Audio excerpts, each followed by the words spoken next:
All right, welcome to Hoops Tonight, presented by FanDuel. Going to be doing our power rankings today, ranking the top 10 teams in the league. Just so you guys know, from a statistics standpoint, all these stats are as of when I recorded this on Wednesday. So Wednesday night's games have not been factored in. You guys know the drill. Before we get started, subscribe to the Volumes YouTube channel so you don't miss any more of our videos.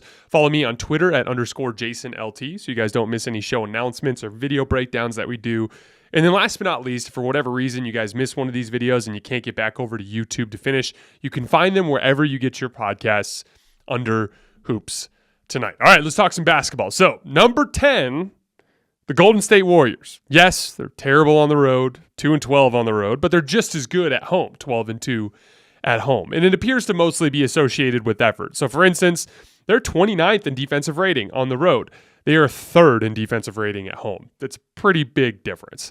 They're 29th in defensive rebound percentage, in overall rebound percentage on the road, but they are 15th in rebounding percentage at home. So they're competing a lot better on the glass at home. And then they're also just really sloppy with the basketball. They're 28th in turnover percentage on the road. So I think it's fixable. I think it's effort-related, kind of championship malaise stuff.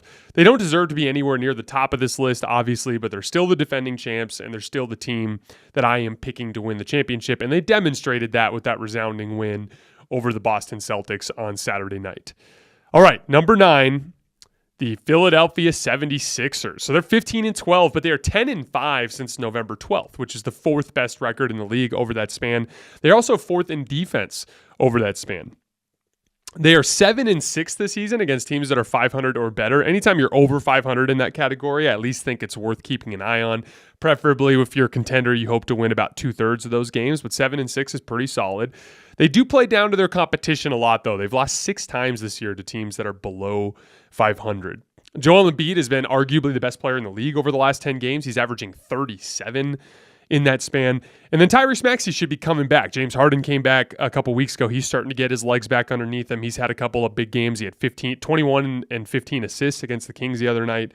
So I think with Tyrese Maxey coming back and with them having their defense in order, they've also gotten a lot better in transition defense, which has been a weakness of theirs. Joel Embiid playing like the best player in the world. I think they're going to go on a big run in January. All right, number 8, the Los Angeles Clippers. So they're 16-13. They did start 2-4, but they're 14-9 in their last 23 games.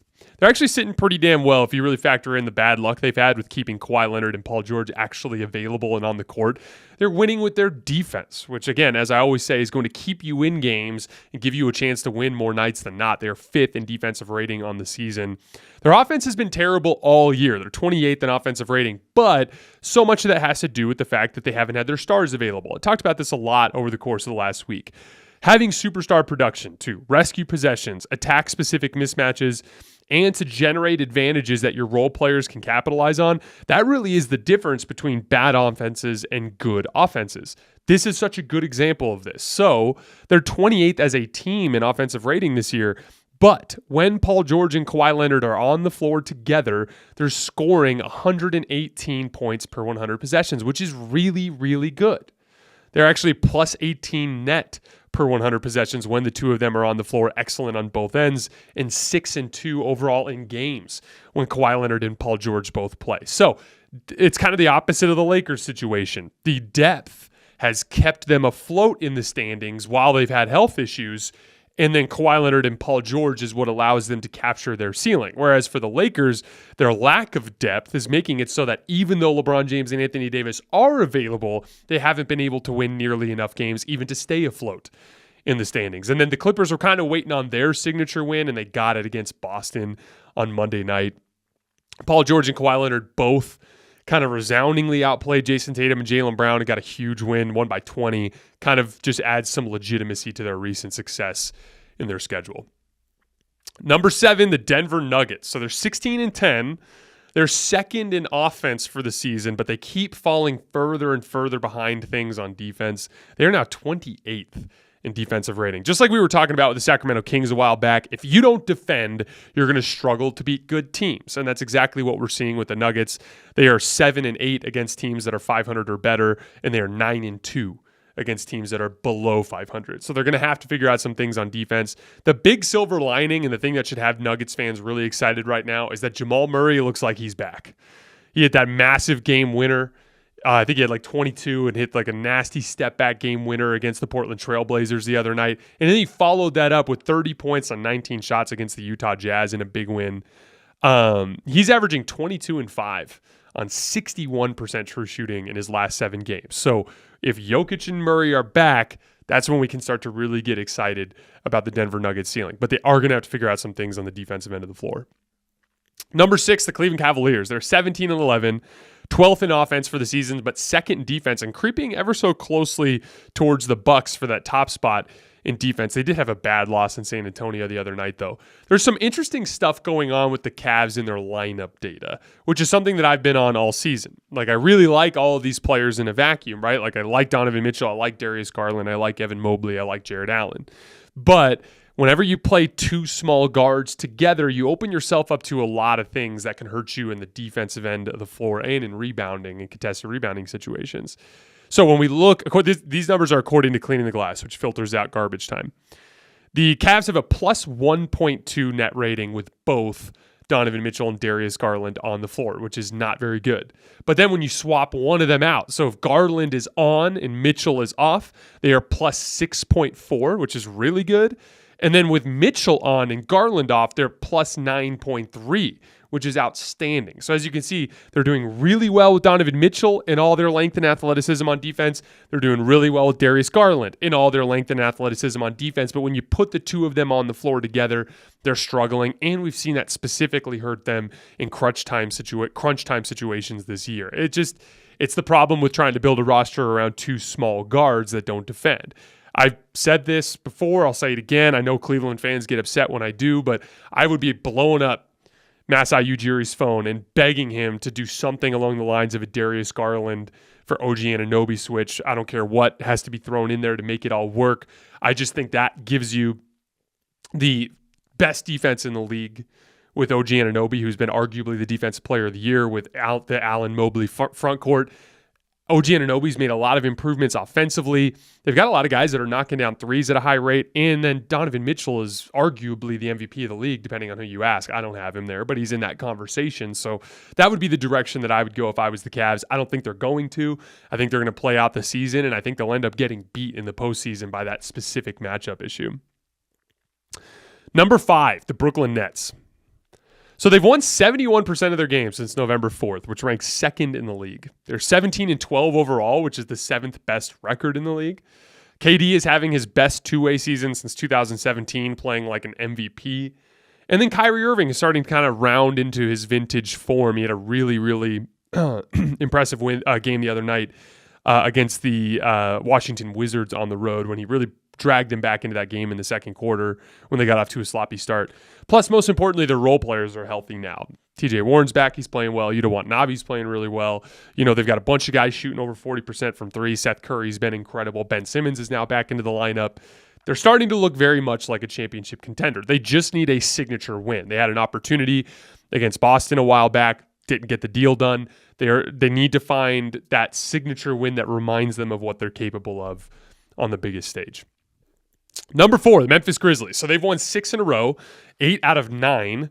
They have the best record in the league since November 25th, which is 3 weeks or so.